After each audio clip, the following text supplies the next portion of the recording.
मानव सेवा paramedical college Anjangaon सूजी की तरफ से आप सभी का स्वागत है इस DNYS क्लास में। हम लोग न्यू टॉपिक शुरू करने वाले हैं जिसका नाम है हाइपर टेंशन, जिसे हम लोग उच्च रक्तचाप कहते हैं। ठीक है। अभी उच्च रक्तचाप होता क्या है?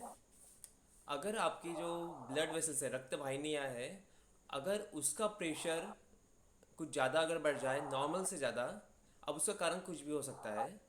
अगर वो ब्लड फ्लो का जो प्रेशर बनता है ब्लड वेसल पे, अगर वो एक लिमिट से ज़्यादा अगर बढ़ जाए तो उसे कहते हैं हाई ब्लड प्रेशर। ठीक है, उच्च रक्तचाप। अब देखिए, हाई ब्लड प्रेशर जानने से पहले हमें जानना पड़ेगा कि नॉर्मल क्या है। तो नॉर्मल कितना होता है? 120/80। ये नॉर्मल बीपी है हमारा। ठीक है। 120 क्या है? सिस्टोलिक, और 80 है डायस्टोलिक। ऐसे दो वैल्यूज़ होती है। जब भी हम लोग बीपी चेक करते हैं किसी पेशेंट का, तो हमें दो वैल्यू मिलती है, सिस्टोलिक और डायस्टोलिक। ठीक है। अब सिस्टोलिक क्या है?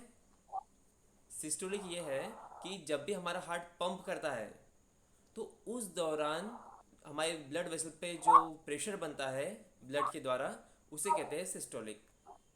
ठीक है।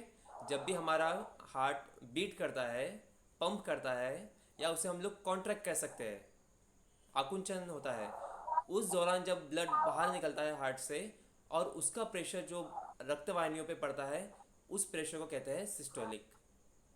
ठीक है। और दो हार्ट बीट के बीच में, मीन्स आपको लगातार नहीं होता है ना हार्ट बीट, ऐसे धक धक धक धक धक ऐसा होता है क्या? थोड़ा पॉज लेता है वो, धक धक धक, ऐसा मीन्स कुछ पॉज लेता है, कुछ फ्रैक्शन ऑफ सेकंड का वो पॉज लेता है। मीन्स उस दौरान क्या होता है? रिलैक्सेशन होता है हमारे हार्ट का, मीन्स प्रसार होता है। ठीक है। तो उस दौरान जो ब्लड का प्रेशर पड़ेगा रक्तवाहिनियों पे, ब्लड वेसल्स पे, उसे कहते हैं डायस्टोलिक। ठीक है। मीन्स ब्लड का प्रेशर जब रक्तवाहिनियों पे पड़ता है हार्ट बीट के दौरान, पंप के दौरान, उसे कहते हैं सिस्टोलिक। और दो हार्ट बीट्स के बीच में जो वक्त होता है, फ्रैक्शन ऑफ सेकंड्स का, कुछ सेकंड्स का, उस दौरान जो प्रेशर पड़ता है उसे कहते हैं डायस्टोलिक। ठीक है। तो ये आपको क्वेश्चन कई तरह से भी पूछा जा सकता है कि सिस्टोलिक में क्या होता है, तो कॉन्ट्रैक्शन होता है हार्ट का। डायस्टोलिक में क्या होता है, तो रिलैक्सेशन होता है। तो ऐसे कई मिस घुमा फिरा के क्वेश्चन पूछते हैं, तो उसमें कन्फ्यूज़न नहीं होना है आपको, सबका मीनिंग एक ही है। ठीक है। सिर्फ उसका समझाने का तरीका अलग अलग हो सकता है। ठीक है। अभी देख लिया हमने कि सिस्टोलिक डायस्टोलिक क्या है। तो जो 120 to 80 है, ये नॉर्मल वैल्यू है। ठीक है। ये WHO द्वारा ये निर्धारित किया जाता है कि नॉर्मल क्या रहेगा। सॉरी। अब अगर ये 120 बढ़कर 140 तक चला जाए, तब तक भी ये थोड़ा नॉर्मल रहता है। ठीक है। मीन्स वहाँ पे हम लोग कहते हैं कि प्री हाइपरटेंशन, मीन्स वो हाइपरटेंशन की ओर जा रहा है। लेकिन जब ये सिस्टोलिक जो वैल्यू है वो 140 के ऊपर अगर चली गई, तो उसे कहते हैं हम लोग हाई ब्लड प्रेशर, हाइपरटेंशन। ठीक है। अब ये दो वैल्यू में से एक वैल्यू भी बढ़ सकती है, मीन्स जो सिस्टोलिक है 120, वो भी 130 140 हो सकता है। या सिर्फ डायस्टोलिक भी बढ़ सकता है, जैसे कि 80 से 90 हो गया, 95 हो गया, तो ये अकेला भी बढ़ सकता है। या एट ए टाइम दोनों भी बढ़ सकते हैं। तो हर कंडीशन में हाइपरटेंशन होगा। ठीक है। तो जो हमारी वैल्यू रहेंगी 140/90, अगर ये वैल्यू के ऊपर अगर जाता है सिस्टोलिक और डायस्टोलिक, तो वो माना जाएगा हाइपरटेंशन। ठीक है। अब एक्चुअली होता क्या है, जब हमारा ब्लड निकलता है आर्टरी में से, पंप का होता है हार्ट के द्वारा और आर्टरी से बाहर निकलता है, तो वो जो ब्लड वेसल्स होती है, रक्त वाहिनियाँ होती है, वहाँ पे कुछ ब्लॉकेजेस होते हैं। हो सकता है कुछ ट्यूमर हो सकता है फैट जमा हो गया हो, कोलेस्ट्रॉल जमा हो गया हो, जिसे हम लोग प्लेग कहते हैं, प्लेग। ठीक है। तो उसकी वजह से क्या होता है, जो ब्लड फ्लो होना चाहिए नॉर्मल वे में, वो फ्लो नहीं हो पाता है, जिसकी वजह से जो वाहिनियाँ हैं हमारी, मीन्स रक्त वाहिनियाँ, ब्लड वेसल्स है, उसकी अंदरूनी लेयर पे प्रेशर बनता है, जिसे हम कहते हैं ब्लड प्रेशर। ठीक है। तो जनरली जब हम लोग ब्लड प्रेशर जब गिनते हैं, मेज़र करते हैं, तो हमें क्या पता चलता है कि ब्लड कैसे फ्लो हो रहा है, और फ्लो होते होते उसे कितने रेजिस्टेंस मिल रहे हैं, मीन्स कहाँ कहाँ पे वो अड़ रहा है। ठीक है। तो ये हो गया ब्लड प्रेशर। अब देखिए इसके हम लोग कॉजेज़ क्या है, हार्ट हाई ब्लड प्रेशर क्यों होता है। तो सबसे पहला जो है उसमें होते हैं दो टाइप्स, जैसे कि प्राइमरी और secondary, depending on the cause में उसका कारण क्या है उसके डिपेंडिंग ये दो पार्ट्स किए गए हैं, जैसे कि प्राइमरी और सेकेंडरी। तो प्राइमरी में सबसे पहले होता है जीनेटिक्स। जीनेटिक्स मीन्स जो हमारे पेरेंट्स से हम लोग जीन्स लेते हैं तो उसमें कुछ म्यूटेशन होता है। म्यूटेशन मीन्स कुछ परिवर्तन होते हैं, कुछ केमिकल चेंजेस होते हैं जिसकी वजह से हमें हार्ट का प्रॉब्लम हो सकता है। ठीक है, अब इसका पर्टिकुलर कारण ऐसा डायग्नोस नहीं हुआ है आज तक कि एक्चुअल में क्या होता है ऐसी कंडीशन में, लेकिन ये देखा गया है कि जब हम लोग जीन्स लेते हैं हमारे पेरेंट्स से, मदर से और फादर से, और अगर उनको कुछ प्रॉब्लम होगा हार्ट का, या हमारे रिलेटिव्स, हमारे जो भी फैमिली मेम्बर्स हैं उनको अगर हार्ट से रिलेटेड कुछ भी प्रॉब्लम अगर होगी तो वो जीन्स हमारे इसमें ट्रांसफ़र होते हैं, क्योंकि उसमें कुछ म्यूटेशंस होते हैं, कुछ परिवर्तन होते हैं जिसकी वजह से हमें हार्ट का प्रॉब्लम हो सकता है। ओके, क्योंकि जो हाई ब्लड प्रेशर है सिर्फ वो रक्त वाहिनियों का प्रॉब्लम नहीं है, हो सकता है पेशेंट को हार्ट अटैक हो सकता है उसकी जो वॉल्व है वो ख़राब हो सकता है कि उसके जो पंप करने की जो क्षमता है, मीन्स कॉन्ट्रैक्शन और रिलैक्सेशन की जो क्षमता है वो ख़त्म हो गई हो या कम हो गई हो। तो कारण अनेक हो सकते हैं। ठीक है, फिर इसमें सेकंड कारण होता है हमारा लाइफस्टाइल। लाइफस्टाइल मीन्स बहुत से लोगों का जो जीवन होता है निष्क्रिय होता है। अब निष्क्रिय मीन्स अब जैसे कंपनीज में जैसे काम करते हैं तो वो एक ही जगह उनका सेटिंग काम है, मीन्स फिजिकल वर्क कुछ भी नहीं है, ओनली मेंटल वर्क है उन्हें। ठीक है, मीन्स दिमाग का काम होता है, उन्हें स्ट्रेस होता है, डिप्रेशन होता है, बाकी उन्हें फिजिकल वर्क कुछ भी नहीं है। तो ऐसे इसमें हाई ब्लड प्रेशर हो सकता है। ठीक है, फिर होता है हमारा डाइट। अगर बहुत ज़्यादा हम लोग स्पाइसी खा रहे हैं, जंक फूड खा रहे हैं, तो ऐसे इसमें क्या होता है हमारी जो लीवर है उसको उसके ऊपर बहुत प्रेशर आता है। देखिए हमारा जो पूरा बॉडी है उसके जो ऑर्गन्स है वो इंटरकनेक्टेड रहते हैं। अगर लीवर पे अगर ज़्यादा प्रेशर आएगा तो क्या होगा, वो ठीक से टॉक्सिन्स को बाहर नहीं निकाल पाएगा। कोलेस्ट्रॉल है उसका मेटाबॉलिज्म, फैट्स है उसका मेटाबॉलिज्म, ये सब नहीं कर पाएगा। फिर ये जाकर हमारे रक्त वाहिनी में जमा हो जाएंगे, तो वो इनडायरेक्टली कहाँ पे इफेक्ट करेगा, हमारे ब्लड फ्लो पे। अब ब्लड फ्लो पे अफेक्ट होगा तो वो अफेक्ट करेगा हमारे हार्ट पे। ठीक है, मीन्स ये पूरा एक पे एक डिपेंड होता है। ये हो गया। फिर उसके साथ साथ अदर हो सकता है जैसे कि स्ट्रेस है। अगर कोई लोग अगर बहुत टेंशन अगर ले रहे हैं तो उस दौरान भी हो सकता है। अब स्ट्रेस में होता क्या है, जब भी हमें टेंशन आता है, डिप्रेशन आता है, तो उस दौरान कुछ हार्मोन सीक्रेट होते हैं। जैसे कि उसमें का एक एग्जांपल है कॉर्टिसोल, CORTISOL, कॉर्टिसोल। कॉर्टिसोल एक स्ट्रेस हार्मोन है। ये करता क्या है, जब भी हमें टेंशन आता है तो ये कॉर्टिसोल क्या करता है, हमारे ब्लड स्ट्रीम में ग्लूकोज का लेवल बढ़ा देता है। देखिए हमारे बॉडी में जितने भी चेंजेस होते हैं फिजियोलॉजिकल, वो मीन्स बिन फालतू नहीं होते हैं, कुछ ना कुछ उसका हमेशा कारण होता है। जैसे कि अब स्ट्रेस आ गया, स्ट्रेस हार्मोन सीक्रेट हो गए, तो उसका भी कुछ कारण है। जैसे अब बताया आपको एग्जांपल मैंने, कॉर्टिसोल।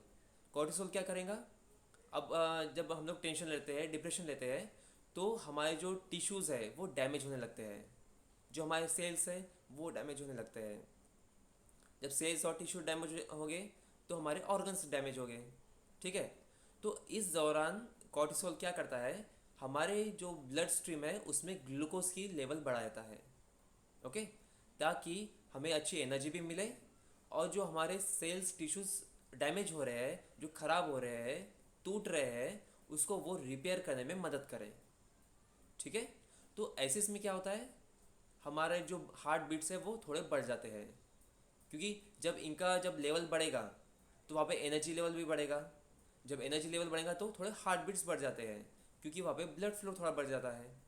ठीक है, तो ये भी एक कारण बनता है हाई ब्लड प्रेशर का। उसी तरह अगर किडनी का अगर प्रॉब्लम रहा तो हो सकता है।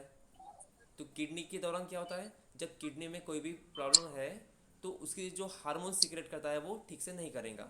जैसे कि किडनी के ऊपर होता है एड्रिनल ग्लैंड।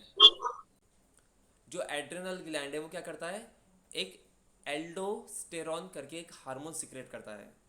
ये क्या है, ये एक स्टेरॉयड हार्मोन है जो हमारे बॉडी में वाटर और सॉल्ट का रेगुलेशन करता है, उसकी लेवल को मेंटेन करता है। ठीक है, अब जब अगर कोई भी किडनी से रिलेटेड अगर कुछ प्रॉब्लम आती है, मीन्स किडनी फंक्शन नहीं करती है या किडनी स्टोन हो जाता है या कुछ ट्यूमर, मीन्स एनी कॉज, कुछ भी कॉज की वजह से अगर हमारा किडनी ठीक से काम नहीं कर रहा है, तो जो वो हार्मोन क्रिएट कर रहा है एड्रेनल ग्लैंड के द्वारा, वो भी ठीक से नहीं करेगा। हो सकता है कि बहुत ज़्यादा सिक्रेट करे, तो ऐसे टाइम क्या होगा, हमारा जो पानी का लेवल है, जो सॉल्ट का लेवल है, वो बहुत ज़्यादा बढ़ जाएगा। और जैसे कि हमारे ब्लड का 80% जो कंटेंट है वो पानी ही है, फ्लूइड है। तो अगर पानी का लेवल बढ़ेगा तो ब्लड का लेवल बढ़ेगा, उसका जो वॉल्यूम है वो बढ़ जाएगा, और इनडायरेक्टली वो अफेक्ट करेगा हमारे हार्ट पे। ठीक है, जिसकी वजह से हमारी जो रक्त वाहिनियाँ है, ब्लड स्ट्रीम्स है, उस पर एक प्रेशर क्रिएट होगा और हमें प्रॉब्लम हो जाएंगी हाई बीपी की। ठीक है, अब ये कई बार ऐसा भी हो सकता है कि जो हार्मोन सिक्रेट कर रहा है वो कम करे, तो ऐसे इसमें क्या होगा, हम डिहाइड्रेशन की तरफ जा सकते हैं। मीन्स हमारा जो तरल पदार्थ है, जो लिक्विड है, वाटर है, उसकी जो वॉल्यूम है वो कम हो जाती है। तो उसकी वजह से हमारा ब्लड जो वॉल्यूम है वो भी कम हो जाएगा, और वो हम लोग निम्न रक्तचाप की तरफ जाएंगे, मीन्स लो बीपी की तरफ जाएंगे। ठीक है, तो ये हो गया प्राइमरी। अब इसी तरह होता है सेकेंडरी। सेकेंडरी में क्या होगा, जैसे कि ऑलरेडी ही कुछ हार्ट से रिलेटेड प्रॉब्लम है, जैसे कि कॉन्जिनेंटल हार्ट डिसीज़ अगर है, तो जैसे कि हार्ट, अगर हार्ट में छेद वगैरह है, या हार्ट की वॉल्व ख़राब है, या हार्ट की जो ब्लड स्ट्रीम है उसमें कुछ प्रॉब्लम है, जैसे कि ब्लॉकेज वगैरह होते हैं, या फिर किसी को हार्ट अटैक पहले से आया है तो उसका हार्ट का फंक्शनिंग थोड़ा सा स्लो होता है या इम्बैलेंस हो जाता है। ठीक है, तो ये आता है सब सेकेंडरी में। ठीक है, प्राइमरी में क्या देखा हमने कि जो नेचुरल चीज़ें है, बेसिक थिंग्स है, उसका वो कारण बनता है। और सेकेंडरी में जो हमारे हार्ट की अगर पहले से कुछ प्रॉब्लम है तो वो भी एक कारण बनता है हाइपरटेंशन में। ठीक है, ये हो गए इसके अभी कॉजेस। अब देखिए इसके सिम्टम्स क्या रहेंगे। अब सिम्टम्स क्या रहेंगे, उसके जैसे जैसे कॉजेस है उस पर डिपेंड उसके सिम्टम्स रहेंगे। जैसे कि अगर हमारा ब्लड फ्लो ठीक से नहीं हो रहा है, तो हमारे पार्ट्स को, हमारे जो जितने भी अंग है शरीर के, उनको ब्लड नहीं मिलेगा, और ब्लड नहीं मिलेगा तो उसमें ऑक्सीजन नहीं मिलेगा। अगर ऑक्सीजन नहीं मिलेगा तो उनका फंक्शन ठीक से नहीं होगा। ठीक है, मीन्स अगर हमारा, अगर एग्जांपल देखते हैं, अगर डाइजेस्टिव सिस्टम को ठीक से अगर ऑक्सीजन ना मिले, उसको ठीक से ब्लड ना मिले, तो उसका फंक्शन ठीक से नहीं होगा। डाइजेस्टिव सिस्टम का अगर फंक्शन ठीक से नहीं हुआ तो क्या होगा, हमें अपचन होगा, कब्ज होगा, हमें भूख नहीं लगेंगी, जिसे हम लो ऑफ एपेटाइट बोलते हैं। अब भूख नहीं लगेंगी तो हम लोग खाना नहीं खाएंगे। अब खाना नहीं खाएंगे तो हमारे जो पोषक तत्व है, न्यूट्रिशंस है, वो हमारे बॉडी को नहीं मिलेंगे। अब न्यूट्रिशंस नहीं मिलेंगे तो हमें वीकनेस आएगा। मीन्स देखिए आप, एक चीज़ से कितना इम्बैलेंस होता है। ठीक है, इसलिए एक अगर कोई भी हार्मोन हो, कोई भी एक चीज़ अगर कम ज़्यादा अगर होती है तो वो पूरे बॉडी पे इफ़ेक्ट कर सकता है। ठीक है, अब इसके साथ साथ अगर हमारे हार्ट को ठीक से ब्लड नहीं मिल रहा है ऑक्सीजनेटेड, तो हमें चेस्ट पेन होगा, जिसे हमने लास्ट लेक्चर में भी देखा था, जिसे हम लोग एंजाइना कहते हैं, ANGINA, एंजाइना। मतलब क्या होता है, it is a chest pain due to the insufficient supply of oxygenated blood to the heart. ठीक है, हमारे हार्ट को, हमारे हृदय को अगर ऑक्सीजनेटेड ब्लड अगर नहीं मिलता है जितना उसे चाहिए, तो वहाँ पे एक दर्द उठता है जिसे हम कहते हैं एंजाइना, चेस्ट पेन। ठीक है, तो ये सारे सिम्टम्स इसमें हो सकते हैं। अब इसका हम देखेंगे डायग्नोसिस कैसे करेंगे। तो डायग्नोसिस कैसे करेंगे, जैसे कि अगर हमारा किडनी का प्रॉब्लम है तो हम लोग क्या करेंगे, किडनी का अल्ट्रासाउंड करेंगे। अगर हार्ट का अगर प्रॉब्लम है तो सबसे पहले फिजिकल इसका टेस्ट किया जाएगा, आपके स्टेथों से आपका हार्ट बीट्स गिने जाएंगे। ठीक है, तो एक चीज़ पे इसका डायग्नोसिस कभी नहीं होता है। अगर जैसे कि अगर पेशेंट अब हमारे पास आता है तो हम लोग क्या करेंगे, उसका केस स्टडी लेंगे सबसे पहले, कि आपको कुछ हार्ट से रिलेटेड बीमारी थी क्या इसके पहले, या आपके फैमिली मेम्बर को थी क्या। तो इससे हमें पता चल जाएगा कि इसे जेनेटिक प्रॉब्लम तो नहीं है। फिर हम लोग पूछेंगे आपका डेली रूटीन कैसा है, आपका खान पान कैसा है। तो इसे हमें पता चलेगा कि लाइफस्टाइल की वजह से हो रहा है क्या, डाइट की वजह से हो रहा है क्या। फिर हम पूछेंगे कि आपको कुछ एडिक्शंस है क्या, कुछ बैड हैबिट्स है क्या। क्योंकि अगर बैड हैबिट्स जैसे कि अल्कोहल है या फिर स्मोकिंग है, तो ये इफ़ेक्ट डालता है हमारे लंग्स पे, हमारे लीवर पे, तो वो भी कारण बनता है हार्ट डिसफंक्शन का। तो इससे ये भी पता चल जाएगा हमें कि इन्हें कुछ बुरी आदतें हैं क्या, हो सकता है वो उसका कारण बन रही हो। ठीक है, अगर ये चीज़ें नॉर्मल है तो हम लोग क्या करेंगे, सबसे पहले उसके हार्ट बीट्स गिनेंगे, सेतों की मदद से उनके हार्ट बीट्स गिनेंगे। फिर हार्ट बीट्स गिनने के बाद उनका बीपी लिया जाएगा। फिर बीपी से हमें पता चलेगा कि उनका बीपी लो है या हाई है। फिर हाई है तो कितना हाई है, ठीक है। अब ये क्या किया जाता है, जब हमें पता चलता है कि इनका बीपी हाई है, हो सकता है 140 के ऊपर हो, 145, 150, 160 हो सकता है, ठीक है। अब 160 तक वगैरह नहीं जाता है, वो बहुत रेयर कंडीशन में होता है, लेकिन जनरली होता है किसी से कि अगर कोई स्पोर्ट रिलेटेड प्रॉब्लम अगर लोग हैं, या जिनका एग्जिशन ज़्यादा होता है, रनिंग के लोग हैं, या फिर जिनकी बहुत मीन्स धावपड़ की ज़िंदगी जो बोलते हैं हम लोग, अगर वो है तो उसका हो सकता है हाई। तो हमें क्या करना पड़ता है कि ये जो हम लोग बीपी लेते हैं उनका 2 या 3 दिन का एक जैसी लेते हैं, ठीक है। या फिर अल्टरनेट हाई बीपी लेते हैं, मीन्स जो सुबह ले लिया, फिर दोपहर में ले लिया, फिर शाम में ले लिया। क्योंकि होता क्या है, हमारी जो बीपी है वो हमेशा कम और ज़्यादा हो सकती है जब हम लोग रिलैक्स पोजीशन में रहेंगे, जैसे कि हम लोग आराम कर रहे हैं, या फिर लेटे हुए हैं, या फिर मेडिटेशन कर रहे हैं, तो ऐसे टाइम हमारा बीपी लो होता है। लेकिन हम लोग रनिंग कर रहे हैं, अगर दौड़ कर कहीं गए हैं, या फिर कुछ स्पोर्ट जब हम लोग खेलते हैं या साइकिलिंग करते हैं, तो ऐसे टाइम क्या होता है, हमारा बीपी हाई होता है। तो हमें क्या चेक करना है कि कंटिन्यूस अगर रह रहा है क्या, जो बीपी हाई हो रहा है वो कंटिन्यूस है क्या। तो हम लोग क्या करेंगे, अल्टरनेट चेक करेंगे, मीन्स 3 टाइम्स चेक करेंगे, सुबह दोपहर शाम। ये चीज़ें हम लोग 3 दिन तक दोहराएंगे, ठीक है। अब हो सकता है कि कोई पेशेंट 3 टाइम हमारे पास तो आएगा नहीं बीपी के लिए, तो हम लोग उसको 3 दिन तक लगातार चेक करेंगे, ठीक है, कि उसमें कंटिन्यूस उसका हाई रहता है क्या। फिर रिलैक्स के दौरान और जस्ट कुछ अगर वो एक्सरसाइज करता है तो उसके बाद ये हम लोग चेक करेंगे कि इसका हाई बीपी कैसा है। अगर ये सब चीज़ों में अगर उसका जो बीपी है कि वो हमेशा कांस्टेंट रहता है, हाई रहता है, तो हम लोग डायग्नोसिस करते हैं कि इसे हाई बीपी है, ठीक है। तो इसका एकाएकी मीन्स सडनली इसका हम लोग डायग्नोसिस नहीं कर सकते हैं। ये हो गया फिजिकली। अब हमें एक कंक्लूजन अगर मिलता है कि इसका बीपी हाई है, तो हम लोग उसे कुछ टेस्ट बताएंगे, जैसे कि ईसीजी, इलेक्ट्रोकार्डियोग्राम, ताकि हमें पता चलेगा कि अंदर कुछ जो फंक्शनिंग हार्ट का वो ठीक से हो रहा है क्या, वहाँ पे कुछ ब्लॉकेजेस है क्या। अब ब्लॉकेजेस ईसीजी में कई बार क्लियर नहीं होते हैं, तो उसके लिए करना पड़ता है अल्ट्रासाउंड। अल्ट्रासाउंड में क्या होता है, कुछ अल्ट्रा वेव्स हमारे बॉडी में छोड़े जाते हैं, साउंड वेव्स छोड़े जाते हैं, जिसकी मदद से पता चलता है कि ब्लॉकेजेस कहाँ पे है, कितने हैं, उसका लोकेशन कहाँ पे है, और मीन्स ब्लड स्ट्रीम में है कि हार्ट के अंदर जो कोरोनरी आर्टरीज है वहाँ पे है, मीन्स उसका लोकेशन पता चलता है, ठीक है। यहाँ पे हमारा डायग्नोस हो जाएगा कि ब्लॉकेजेस है क्या, या अगर है तो कहाँ पे है, ठीक है। अगर ये भी अगर नहीं हो रहा है, यहाँ पे सब क्लियर मिल गया हमको, तो फिर हम लोग चेक करेंगे किडनी, क्योंकि किडनी का भी इस पर इफेक्ट पड़ता है। किडनी का अगर ठीक से फंक्शन नहीं है तो वो भी हार्ट पे एक प्रेशर डालता है, ठीक है। तो हम लोग किडनी का अल्ट्रासाउंड करेंगे, ठीक है।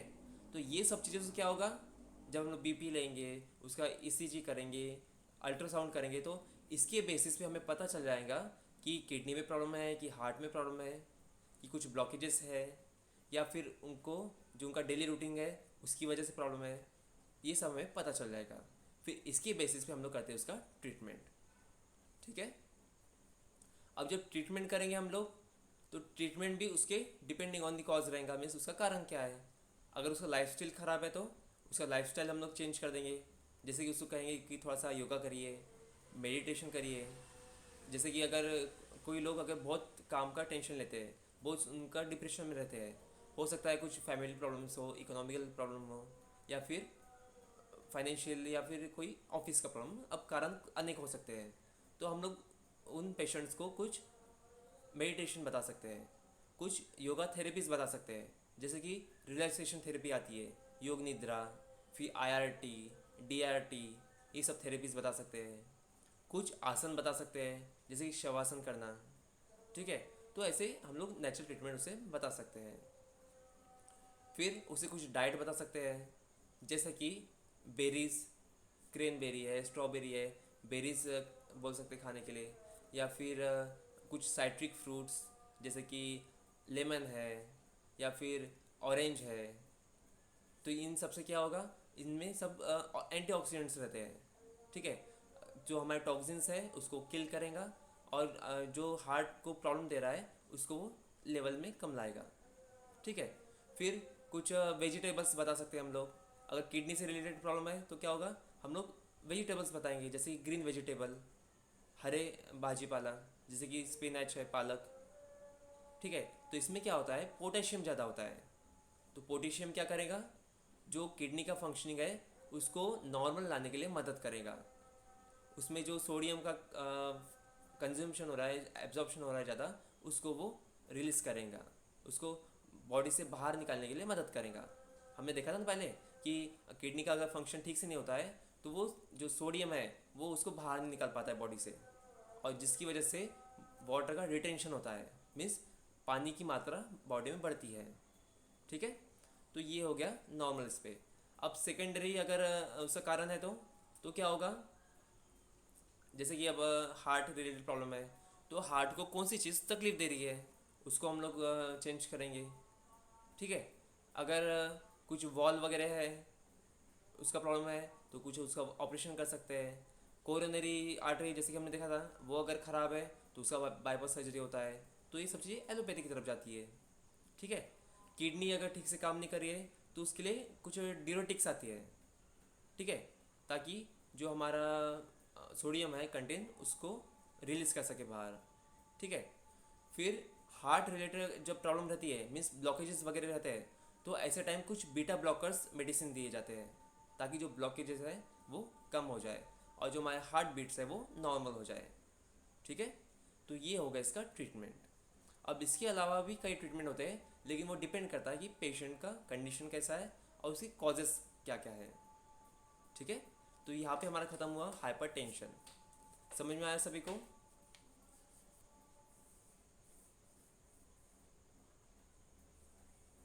हेलो, हाँ सर। समझ में आया हाँ ना? सर, हाँ सर, ओके। कंटिन्यू करिए सर। या अब हम लोग जाते हैं नेक्स्ट टॉपिक पे, जो है हमारा हाइपोटेंशन, मीन्स निम्न रक्तचाप से कहते हैं हम लोग, लो बीपी से कहते हैं। तो इसमें क्या होगा, इसमें भी सब चीज़ें जो है ब्लड स्ट्रीम रिलेटेड वो सेम रहती है। मीन्स उसका जो बीपी एपरेट हम लोग लेते हैं, फिर वो क्या क्यों होता है, सिस्टोलिक डायस्टोलिक होता है, फिर नॉर्मल कितना है। तो इसमें क्या होगा, नॉर्मल रेंज से कम आ जाएगा। ठीक है, जैसे कि 120/80 ये क्या है, नॉर्मल है। लेकिन अगर ये 90/60 मीन्स 90 सिस्टोलिक और 60 डायस्टोलिक, इससे अगर कम आ गया तो वो होता है लो बीपी। ठीक है, अब ये 110 तक कई बार आता है, 100 तक आता है, तो इतना ज़्यादा प्रॉब्लम नहीं होता है। ठीक है, लेकिन अगर बहुत ज़्यादा 90 से अगर नीचे चले गया तो वहाँ पे लो बीपी का प्रॉब्लम आ जाता है। ठीक है, अब देखिए इसके हम लोग कॉजेज़ क्या है। तो कॉजेज़ क्या रहेंगे इसमें, जैसे कि सबसे पहले होता है प्रेगनेंसी, प्रेगनेंसी के दौरान। अब प्रेगनेंसी में होता क्या है कि जब हमारे गर्भ में शिशु होता है तो जो ब्लड कंजम्पशन है वो ज़्यादा बढ़ जाता है। ठीक है, क्योंकि जो फीमेल है उससे भी ब्लड लग रहा है और जो उसके पेट में बच्चा है, गर्भ में शिशु है, उसको भी ब्लड लग रहा है। तो जितना भी ब्लड प्रोडक्शन होगा, जितना भी ब्लड बनेगा हमारी बॉडी में, तो वो उसके गर्भ के इर्द गिर्द, उसके आजू बाजू ज़्यादा सर्कुलेट होगा ताकि उसके अंदर जा सके, जिसे हम लोग फोर्टिस कहते हैं। ठीक है, ताकि वो जो शिशु अंदर है गर्भ में उसको भी अच्छा ब्लड मिले। इस दौरान क्या होता है, जैसे कि अब हमने सिंपल अगर पेन देखा, ठीक है, सादा पेन होता है ना, या फिर एक पानी की पाइप समझ लीजिए। अगर पानी का पाइप एक नॉर्मल लेवल है, उसमें से पानी जा रहा है सादा सा, ठीक है, अब उसको हम लोग अगर प्रेस करते हैं, ठीक है, तो क्या होगा, पानी वहाँ पे जमा हो जाएगा और जब हम लोग उसको छोड़ेंगे तो नॉर्मली बाहर निकल जाएगा। ये है नॉर्मल फ्लोस। लेकिन अगर हमने वो पाइप को मोटर अगर जोड़ी है, मशीन अगर लगाई है, तो क्या होगा, जब हम लोग प्रेस करेंगे तो पानी तो जमा रहेगा, लेकिन जैसे छोड़ेंगे वो फोर्सफुली बाहर निकलेगा। ठीक है, तो उसी तरह यहाँ पे होता है कि जब भी हमारा ब्लड है अगर बहुत ज़्यादा अगर बढ़ता है तो वहाँ पे बहुत ज़्यादा प्रेशर डालेगा, ठीक है। लेकिन ब्लड का अगर वॉल्यूम अगर कम हो गया तो क्या होगा, वहाँ पे प्रेशर कम आएगा। क्योंकि ये सब कैसे पता चलता है हमें, लो बीपी हाई बीपी, हम लोग जब बीपी लेते हैं उसका बीपी मेजर करते हैं तो वहाँ पे अगर प्रेशर हमें कम अगर महसूस हो रहा है तो हम बोलते हैं कि इसे लो बीपी है। अगर ज़्यादा प्रेशर अगर उसे हम लोग महसूस कर रहे हैं तो हम बोलते हैं इसे हाई बीपी है, ठीक है। तो अब यहाँ पे होता क्या है कि जब प्रेगनेंसी के दौरान ब्लड प्रोडक्शन बहुत ज़्यादा बढ़ जाता है, ठीक है। अब ब्लड प्रोडक्शन बढ़ने के बाद जो ब्लड का जो एब्जॉर्प्शन है, उसका जो सर्कुलेशन है, वो जो गर्भ है उस वही ज़्यादा बढ़ जाता है। मीन्स जितना भी ब्लड रहेगा मैक्सिमम वो वहाँ पे आ जाएगा हमारे गर्भ के पास आसपास, ठीक है। तो जो बाकी बॉडी पार्ट्स है, बाकी रक्त वाहिनियाँ है, उसमें का ब्लड कम हो जाएगा, ठीक है। तो इस दौरान वहाँ पे लो बीपी हो सकता है, ठीक है, समझ में आया। तो ये है प्रेगनेंसी की वजह से।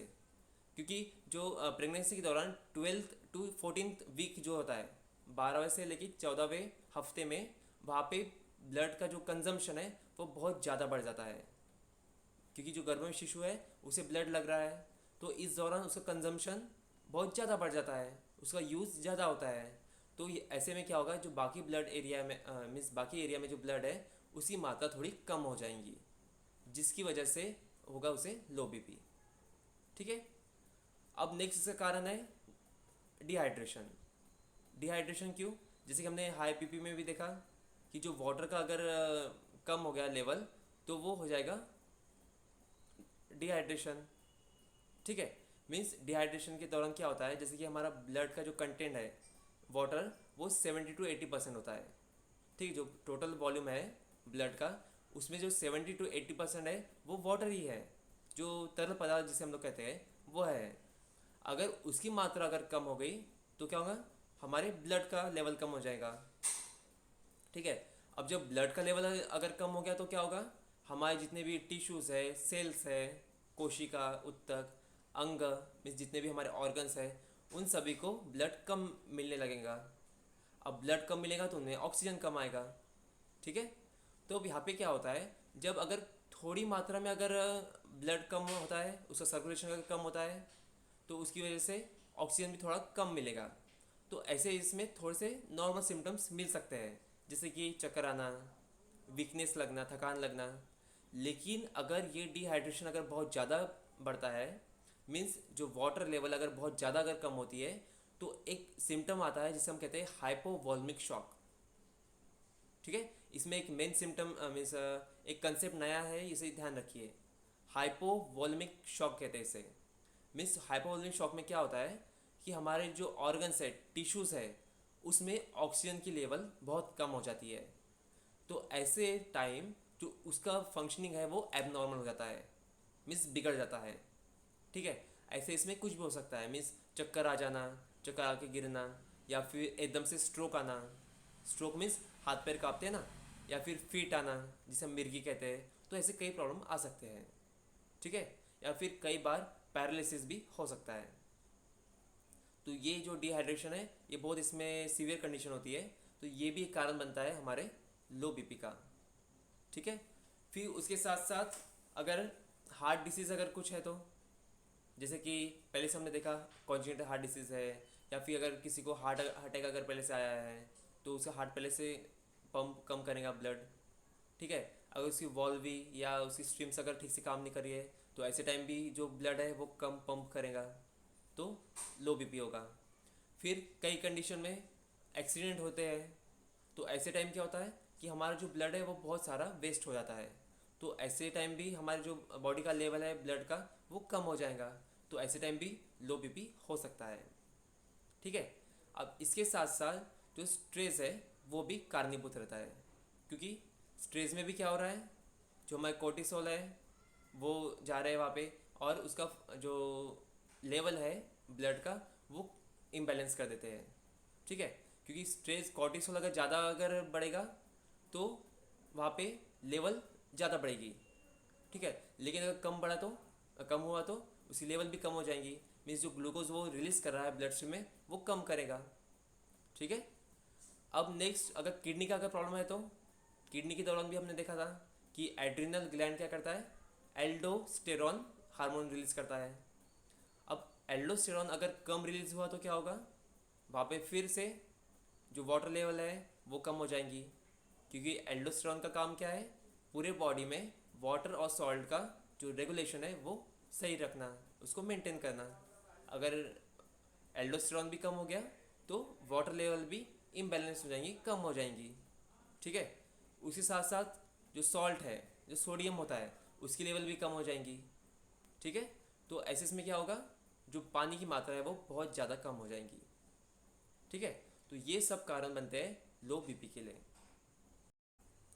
ओके, फिर से सिम्टम्स जैसे कि चक्कर आना, डिजीनेस जिसे हम लोग कहते हैं, फिर मिर्गी आना या फिर स्ट्रोक आना।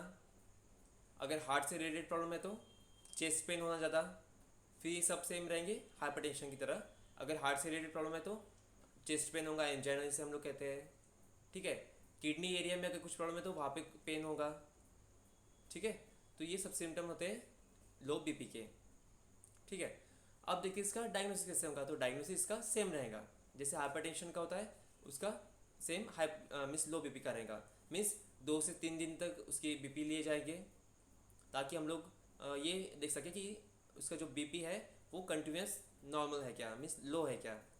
फिर बाद में अल्टरनेट लिया जाएगा, मीन्स रेस्ट के दौरान, फिर एक्सर्शन मीन्स जब कुछ भी वॉकिंग करते, कुछ काम करते हम लोग, तो उस दौरान फिर से मैच किया जाएगा कि हर इसमें लो रहा है या फिर बढ़ भी रहा है, तो इसकी बेसिस पे हम लोग चेक कर सकते हैं।